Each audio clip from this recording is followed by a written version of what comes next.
ವಿಜ್ಞಾನ ತಂತ್ರಜ್ಞಾನದಲ್ಲಿ ನಾವು ಚಂದ್ರನನ್ನು ಮುಟ್ಟಿದ್ದೇವೆ. ಆದರೆ ನಮ್ಮಗಳ ನಡುವೆ ಇರುವಂತಹ ಒಂದಿಷ್ಟು ಹೀನ ಪದ್ಧತಿಗಳು ಇವತ್ತು ನಮ್ಮನ್ನು ಪಾತಾಳಕ್ಕೆ ತಳ್ತಾ ಇದೆ. ನೋಡಿ, ಸಿಎಂ ತವರು ಕ್ಷೇತ್ರದಲ್ಲಿಯೇ ನಡೆದಿರುವಂತಹ ಘಟನೆ ಇದು. ಸಾಮಾಜಿಕ ಪಿಡುಗು ಇನ್ನೂ ಕೂಡ ಜೀವಂತವಾಗಿದೆ. ಗ್ರಾಮದ ಹಿರಿಯರ ಮಾತನ್ನ ಕೇಳದೇ ಇದ್ದಕ್ಕೆ ಕುಟುಂಬವೊಂದನ್ನು ಬಹಿಷ್ಕಾರ ಹಾಕಲಾಗಿದೆ. ದಲಿತ ಸಮುದಾಯದ ಕುಟುಂಬಸ್ಥರಿಗೆ ಸಾಮಾಜಿಕ ಬಹಿಷ್ಕಾರ ಹಾಕಿರುವಂತಹದ್ದು ಮೈಸೂರು ಜಿಲ್ಲೆಯ ಶ್ರೀನಿವಾಸಪುರದಲ್ಲಿ ನಡೆದಿರುವಂತಹ ಘಟನೆ ಇದು. ಸುರೇಶ್ ಎಂಬುವವರ ಕುಟುಂಬಕ್ಕೆ 4 ವರ್ಷಗಳಿಂದ ಬಹಿಷ್ಕಾರವನ್ನು ಹಾಕಲಾಗಿದೆ. 4 ವರ್ಷಗಳ ಹಿಂದೆ ನಡೆದಿದ್ದಂತಹ ಗಲಾಟೆಯ ಸಂಬಂಧ ಪಂಚಾಯಿತಿ ಆಗಿರುತ್ತೆ. ನಮಗೆ ಅನ್ಯಾಯ ಆಗಿರೋ ಕಾರಣಕ್ಕೆ ದಂಡ ಕಟ್ಟಲ್ಲ ಅಂತ ಹೇಳಿದ್ದಕ್ಕೆ ಇವರನ್ನು 4 ವರ್ಷಗಳಿಂದ ಊರಿಂದ ಹೊರಗಿಡಲಾಗಿದೆ. ಯಾರೂ ಕೂಡ ಇವ್ರ ಜೊತೆಗೆ ಮಾತನಾಡಂಗಿಲ್ಲ. ಬಹಿಷ್ಕಾರವನ್ನು ಹಾಕಿರುವಂಥದ್ದು ದಲಿತ ಸಮುದಾಯದವರಿಗೆ ದಲಿತ ಸಮುದಾಯದವರೇ ಬಹಿಷ್ಕಾರ ಹಾಕಿದ್ದಾರೆ. ಅದು ಹೇಳಿ ಕೇಳಿ ಸಿದ್ದರಾಮಯ್ಯನವರು ಹುಟ್ಟಿ ಬೆಳೆದಂತಹ ಸಿದ್ದರಾಮನುಂಡಿಯ ಪಕ್ಕದಲ್ಲೇ ಅಂದರೆ 4 ಹೆಜ್ಜೆಯ ದೂರದಲ್ಲಿರುವಂತಹ ಗ್ರಾಮ ಶ್ರೀನಿವಾಸಪುರದಲ್ಲಿ ಈ ಒಂದು ಪ್ರಕರಣ ನಡೆದಿರುವಂಥದ್ದು.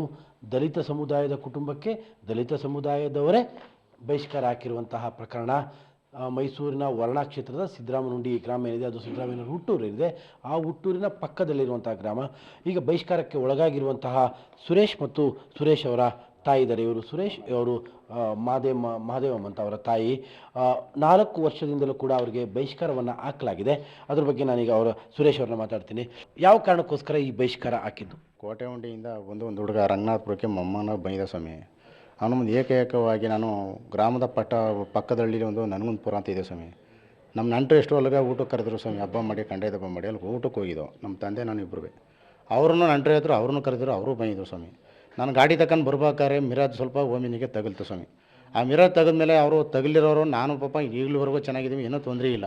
ಆದರೆ ಅವನು ಕೋಟೆ ಉಂಡಿಯಿಂದ ಬಂದು ಮೊಮ್ಮಗನಾಗಿ ರಂಗನಾಥಪುರಕ್ಕೆ ಸೇರಿರೋನು ನಮ್ಮ ಮಾವನಿಗೆ ಯಾಕೆ ನೀನು ಓಮಿನಿಗೆ ಕೂತ್ಬಿಟ್ಟು ಗಲಾಟೆಗೆ ಹೋಗಿದ್ಯಾ ಅಂತೇಳಿ ನನ್ನ ಮೇಲೆ 2 ಬಾರಿ ಗಲಾಟೆ ಬಂದ ಸ್ವಾಮಿ. 2 ಬಾರಿ ಗಲಾಟೆ ಬಂದು 3ನೇ ಸತಿಗೆ ಕೋಟೆ ಉಂಡಿಲಿ ನಮ್ಮ ಚಿಕ್ಕದೊಡ್ಡಪ್ಪನ ಮಕ್ಕಳಿಗೆ ಹೊಡೆಸ್ತೀನಿ ಅಂತ ಕೇಳ್ತಿದ್ದೆ ಅಂತ ನೀನು. ನಿಮ್ಮ ಮನೆ ಹತ್ರನೇ ಬಂದಿನಿ, ಏನು ಹೊಡಿಸ್ತೀಯ, ಏನು ಮಾಡ್ತೀಯ, ಬೋಳಿ ಮಗನ ಸೋಳ ಮಗನೇ ಅಂತೆಲ್ಲ ಬೋದು ನಮ್ಮ ಮನೆಗೆಲ್ಲ ನುಗ್ಗಿ ಸ್ವಾಮಿ. ನಮ್ಮ ತಂದೆ ತಾಯಿಗೆಲ್ಲ ಹೊಡೆದು, ನಮ್ಮ ಟಿ.ವಿ, ಚೇರು, ಸ್ಪ್ಯಾನು, ಮಿಕ್ಸಿ ಎಲ್ಲ ಹೊಡೆದಾಕಿ ಸ್ವಾಮಿ. ನಮ್ಮ ತಂದೆ ತಾಯಿ ಹೊಡೆದು, ನನಗೆ ಹೊಡೆದು, ಬೇಕಾದಂಗೆಲ್ಲ ಮನೆಯಲ್ಲಿ ಧ್ವಂಸ ಮಾಡಿ ಸ್ವಾಮಿ ಹೋಗಿದ್ದಾರೆ. ಯಾವಾಗ? 4 ವರ್ಷ ಆಯಿತು ಸ್ವಾಮಿ. 4 ಓಕೆ. ಆ ಗಲಾಟೆ ಒಳಗಡೆ ನೀವೇ ಅಂದರೆ ನಿಮ್ಮ ಮೇಲೆ ದೌರ್ಜನ್ಯ ಆಗಿದೆ? ನಮ್ಮ ಮೇಲೆ ದೌರ್ಜನ್ಯ ಆಗಿದೆ ಸ್ವಾಮಿ. ದೌರ್ಜನ್ಯ ಆಗಿದೆ ಅಂತೇಳಿ ನಮ್ಮ ಗ್ರಾಮದ ಶ್ರೀನಿವಾಸಪುರ ಗ್ರಾಮದ ಯಜಮಾನರುಗಳಿಗೆ ನನಗೆ ಅನ್ಯಾಯ ಆಗಿದೆ.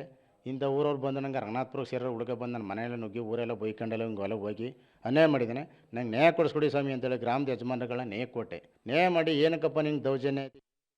ಪ್ರಪಂಚ ಎಷ್ಟೇ ಮುಂದುವರೆದ್ರು, ಎಷ್ಟೇ ತಂತ್ರಜ್ಞಾನವನ್ನು ನಾವು ಅಳವಡಿಕೆ ಮಾಡಿಕೊಂಡ್ರು, ನಮ್ಮಗಳ ನಡುವೆ ಇರುವಂತಹ ಈ ಸಾಮಾಜಿಕ ಪಿಡುಗು, ಈ ರೀತಿ ಸಾಮಾಜಿಕ ಬಹಿಷ್ಕಾರದಂತಹ ವಿಚಾರಗಳು ಮರೆಯಾಗದೇ ಇರೋದು ನಿಜಕ್ಕೂ ಕೂಡ ವಿಚಿತ್ರ ಮತ್ತು ದುರ್ದೈವದ ಸಂಗತಿ.